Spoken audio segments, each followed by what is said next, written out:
welcome everyone to 5 Carlos Place, MATCHESFASHION.com, favorite home in London and destination. We're here to talk tonight about one of my favorite subjects, how to go to bed.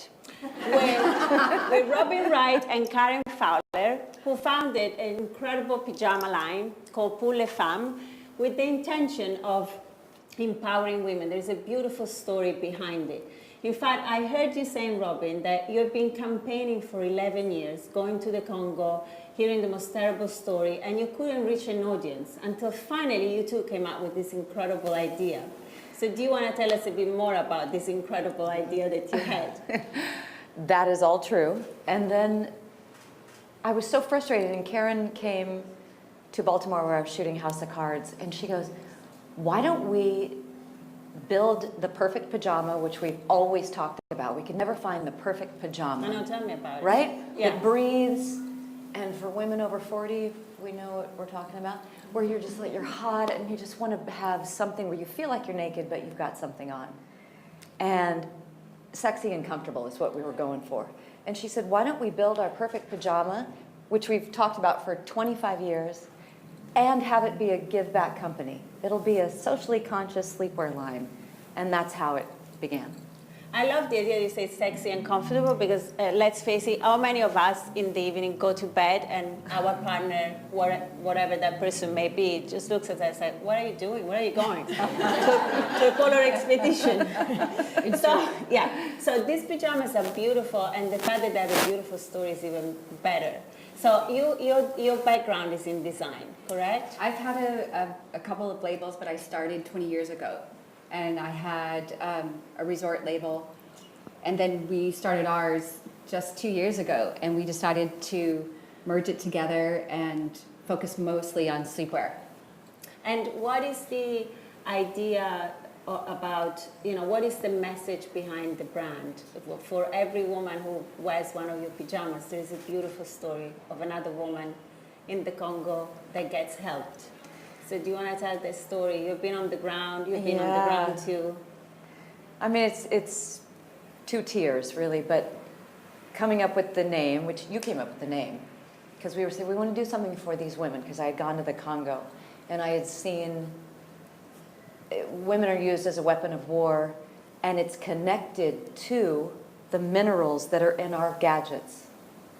And I was like, wait a minute, no one knows that globally enough that we are indirectly yet directly fueling this war against women, because the militia are going in and around these areas of the mines and dismantling their villages and raping the women. And then the women are left without husbands, and they're there with their children and they can't walk after surgeries, etc.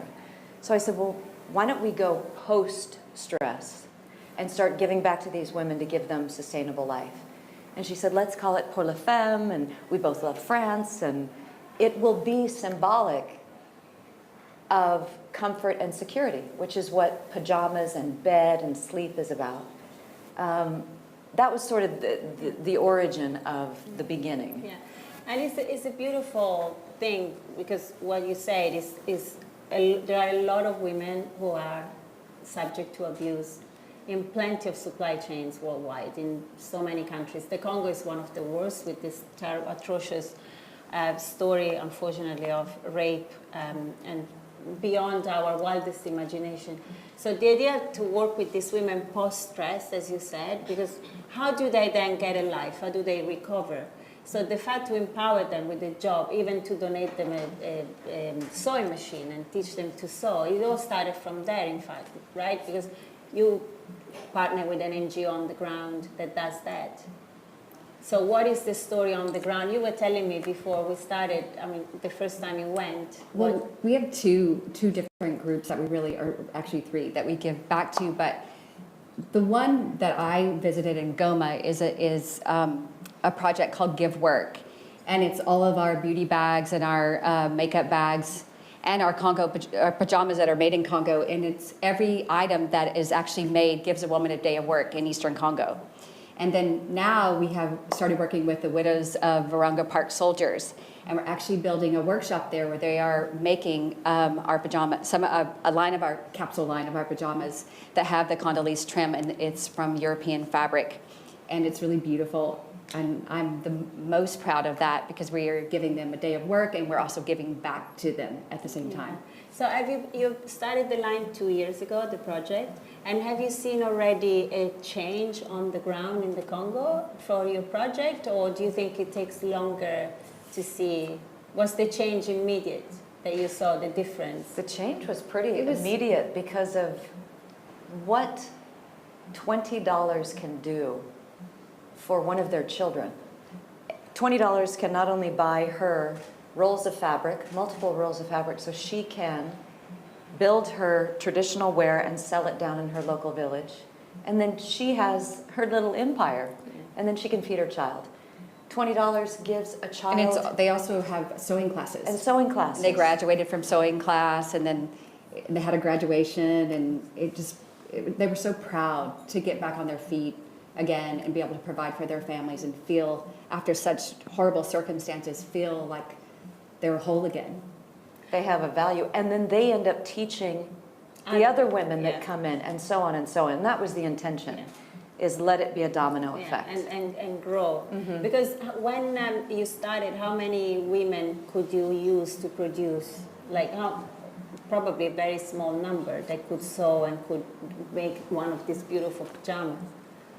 Well, you met them in Well, Goma.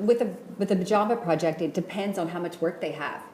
For the Give Work program, as much work as we can give them, as much as we sell, they'll buy more and they make more for us. So it's important for everyone to buy lots of pajamas Yes. and lots of bags, please, because you know what's happening. The more Yes. we buy these bags and these pajamas, the more women we empower on the ground. Yes, there's 20 people maybe on some days in the workshop, and then there's 200 some days in the workshop. And every item sold of these embroidered bags gives one woman a day of work.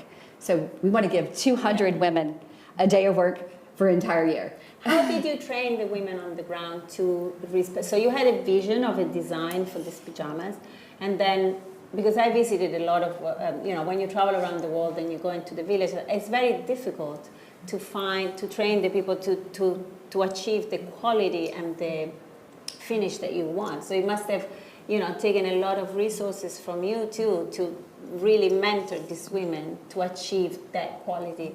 Well, it does take a lot. When we went in, they didn't know how to use a pattern. Yeah. And so I went with a pajama that I had made, and the head tailor there was drawing it and cutting it. And I was like, wait, we have a pattern. And then they hadn't seen one yet. And so they were able to use that. And then to learn to make the pajama, but they actually have really high, good standards of work there. They are such great artists.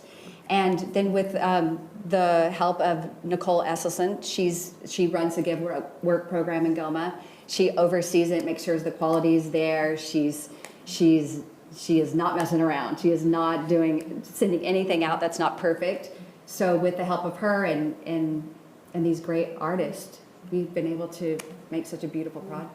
I mean, this is a beautiful project to replicate and in other part of the world. Do you see this as a tool of development to campaign, to combine the campaigning with the empowerment and a new social venture? Absolutely, because if you have just the vocational training alone that is given or can be given to any group of women or men or children in a civil society group in these crisis zones, they're going to take what they learn and pass it on to someone else because they take pride in gaining this new skill and then sharing it with somebody else. And then they build their own community and so on and so on. So it is a very expansive, put it back in their hands. Also, let's not forget, these are women who were left with no pride and no self-esteem. They were completely destroyed. So to have this, to gain back. And it becomes their own family because in Africa, when a woman is raped, they are disowned by their family because the family says it's your fault. Yeah. So they have no one. They are there with a fatherless child. Sometimes they're in the sewing center having had 6 to 8 surgeries.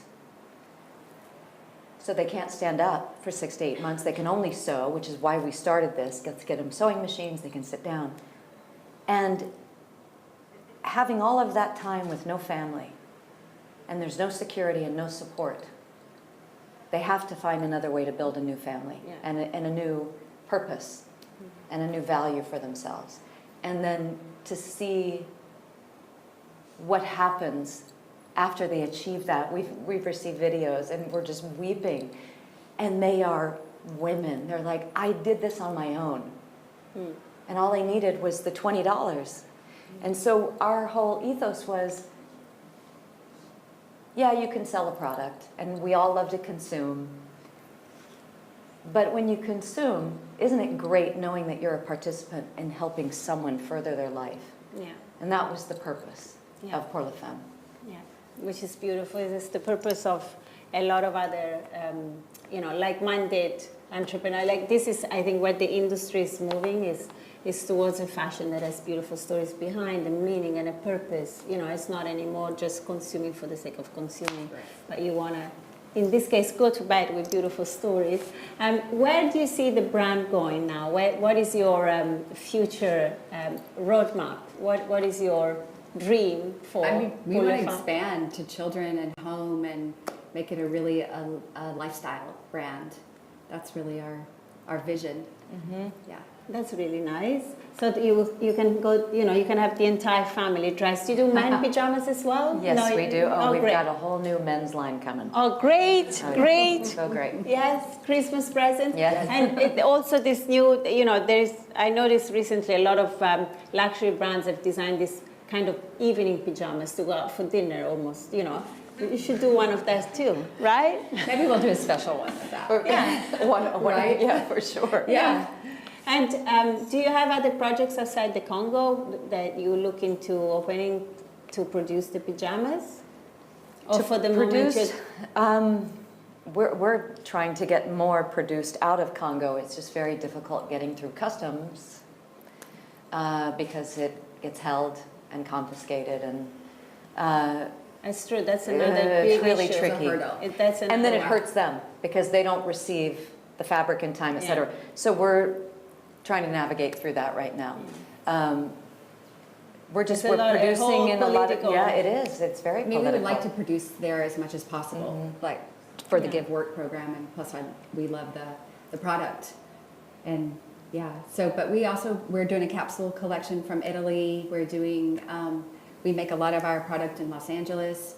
So yeah, we're just expanding And the product that you do, the production that you do in LA is with the same ethos of the one you do in the Congo? So is the same across every, do you only have women working in the factory in LA? No, we don't. You have men too? Actually, we don't believe in just women. I mean, we want to empower women, but I don't think my personal, I shouldn't do saying this, but I think we have to come together and stay united, and good people are good people. Yeah, I'm actually happy you're saying that because I had the same experience even working. I remember once I went to Bangladesh to visit a project on abused women, and they were empowering the men in the villages to overcome the issue of beating the women up, and because unless you bring the men in, you don't. So how many men do you have in the Congo project working with the seamstresses there? We probably have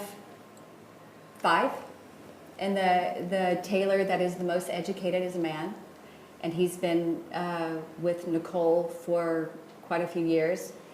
And then there's probably on any given day probably 50 women that they teach, and they like him there. I think the women like a good, strong person, in their village and working with them. So I think it's nice. Yeah. Yeah. And when are you going back? When do you think you're going to go back to the Congo? We were trying to go back recently, but overnight it was too dangerous to enter. So I'm hoping we'll go back within the year and see the progress. The campaigning you've been doing there on the ground for 11 years has been with which NGO have you been going with? Well, I went through, it's called the Enough Project out of Washington, D.C. And John Prendergrass, who introduced me to the Congo crisis, works a lot with, and has written multiple books with George Clooney and, can't remember his name, Gosling, and about Darfur and Sudan. And the Congo, he kind of handed over to me and he said, can you be the spokesperson for Raise Hope for Congo? And it was 11 years of going to DC, meeting with the right-hand person of, at the time, Hillary Clinton. And she went to Congo a year before I went. She came back and she told all the press, she said, this is the unfinished business of the 21st century, what's going on in this country. No one knows that all the minerals that feed your iPads and your toasters and your cameras and your iPhones come from this place where women are being raped. And it would start to get momentum, and then we would have a war in Afghanistan, and then we would get put at the bottom.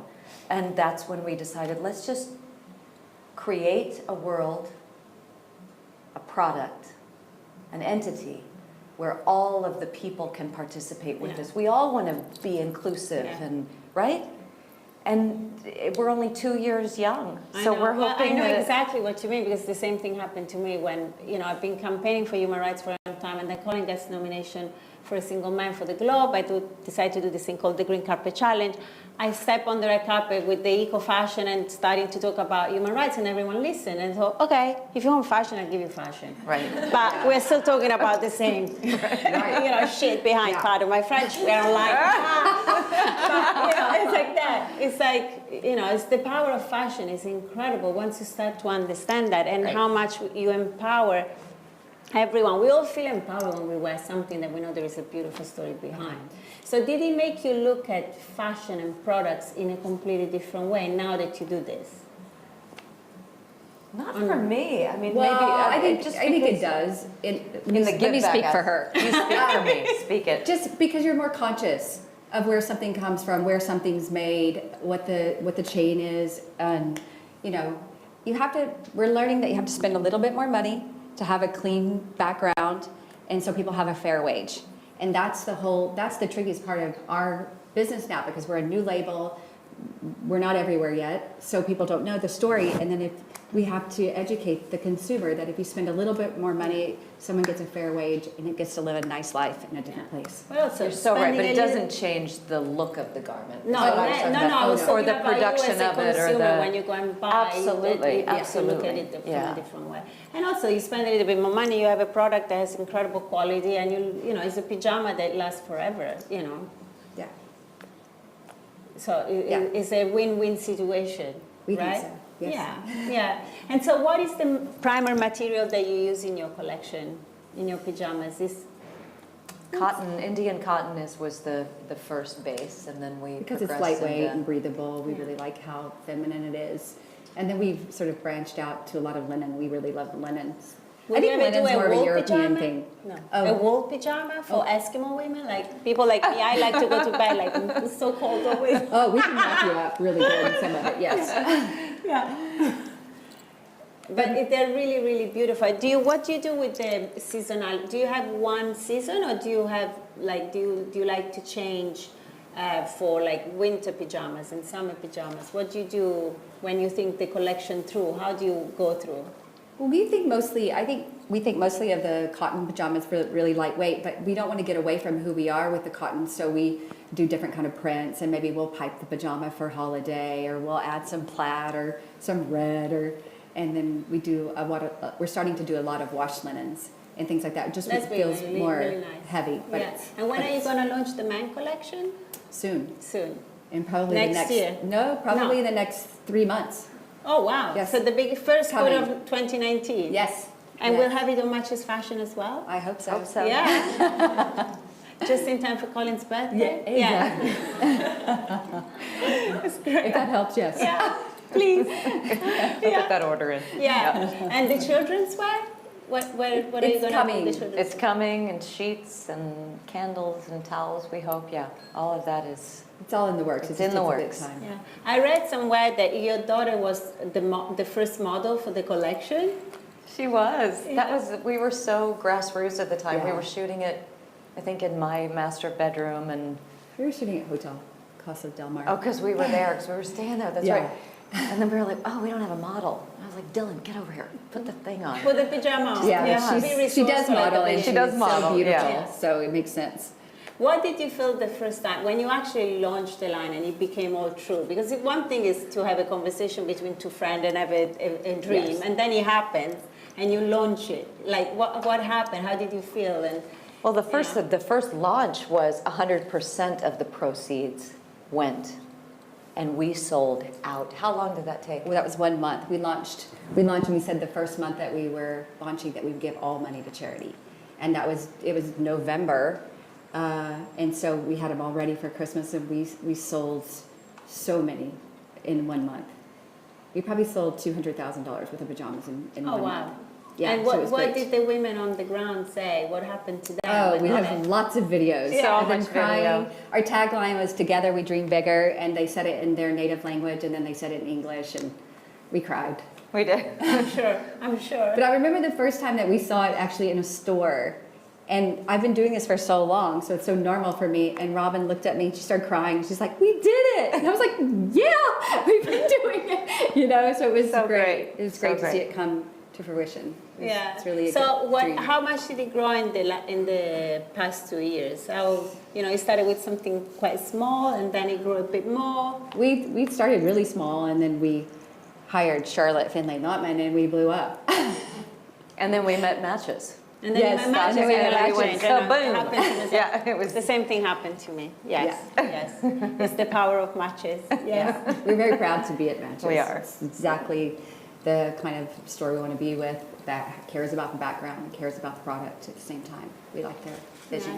Nice. And before you were telling me that you started also a little chapter in Italy. Tell me about my own country. So Yeah. give me satisfaction. You can probably tell me about it more, but we started a capsule collection. I met a woman at a dinner party, and she was does a lot of work with embroiderers in Sicily, and she said, I can make your ladder lace by the women in Sicily, and they pull the strings. It's a dying art there. And so if you want to come, so of course I jumped on a plane because I love Italy, and we went to Sicily and met these women, and now we have a capsule collection that's coming out in the spring, and it's the most beautiful linen and the most beautiful artwork.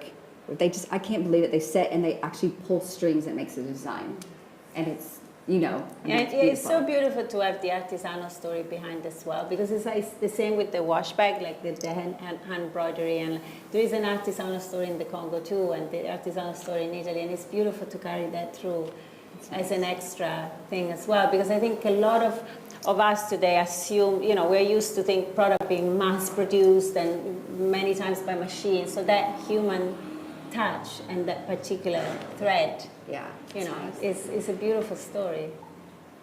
It's important for us to tell those stories. Yeah. And not to let that art die. Yeah. That's very important to me. Yeah. I love vintage and I love old things, and I just want to keep it alive. How long does it take for the women in the Congo project to hand embroider one wash bag? One bag. They can do it in a day. They can do it in one a day for one bag. For embroidery, and then there's a sewing service that they do there too. But we can probably manufacture 100, and with the workers there, probably in 10 days. That's a nice number. Yeah. Yeah. It's nice. Yeah. And so the women have a constant also, because probably is this your best seller? Is this the easy buy for people? Well, I mean, it's such a different group of people, because when you single out these bags and the Congo trimmed pajama, which is a Japanese cotton fabric, it's thicker than our lightweight Indian cotton. It's a different price range for those pajamas, etc. But then when people go, "Ooh, those were built in the Congo by the women," It changes the whole thing, and you get a different buyer for that. So we've got many tiers. So this story adds the value, and of course. people want the story. As it will behind. with this Italian pulled lace that's a dying art, that's going to be another buyer. It's the importance of the story behind, which not many brands can tell. So it's beautiful. Yeah, I'm really in admiration of what you guys have done, because it's not easy. I know it takes a lot of time, a lot of resources, a lot of energy, a lot of courage. particularly when you produce on, on the ground in places that are not easy, as you say, because anything can happen, and including your products get stuck at customs and never leave the country, and then you have a big problem. Then we just do it again. Yeah, you do it again and We're again. resilient, like they are, Yeah. so we just persevere until. Did you have any problems on the ground? Did anyone come to you and say, "What are you doing?" Or In Congo? politically, was it easy while you were producing, or was it? In Goma, where we produce the Give Work, it's pretty easy because the volunteers there have it really sorted out. So there's always a challenge, but they always persevere right through that challenge, whatever it takes. So I don't think so, because we're very lucky to have the people that we have that we're working with. Yeah, But it's maybe different in Action Kivu is a bit trickier. it's trickier. It's tricky because this particular organization that we help is so far away from the city. It would be in a car on a concrete road. It would take you about an hour and 15 minutes. To go. It's 6.5 hours to get there because it's just dirt and potholes, mud, you get stuck. And we got stopped twice going up to the center by gunpoint. And they made us get out of the car. What are you doing here? Where are you going? We said, we're going up to the center to visit the women. And they just wanted to make sure that we weren't helping them. Interesting. Mm-hmm. Yeah. So now it's not easy to produce these pajamas at all. So one more reason why, when you buy one, it's really precious. You really have to look forward to. You have to be very careful. And we were talking about the roads, that a lot of the territory there is lava, and the cars have to change tires. It's tough. It's tough. It's tough. They have enough going on, and then with the volcano erupting, Yeah. I think it was in 2007, Yeah. I want to say. So now the roads are really hard, and it's hard to get around. Yeah. And So spread a message before Christmas. Yesterday was Giving Tuesday. So it's Giving Day every day. And now you know how to give back. And, buying a beautiful pajamas and going to sleep beautifully with breathing fabrics and everything else, but also with beautiful stories. And you certainly make another woman happy when you buy one of these pajamas or wash back. So please do remember, you find it at Five Carlos Place, but on Matches Fashion online all year round. Thank you for being with us tonight. Thank you, Robin. Thank you. Thank you. I'm sorry it was so late. I'm so sorry.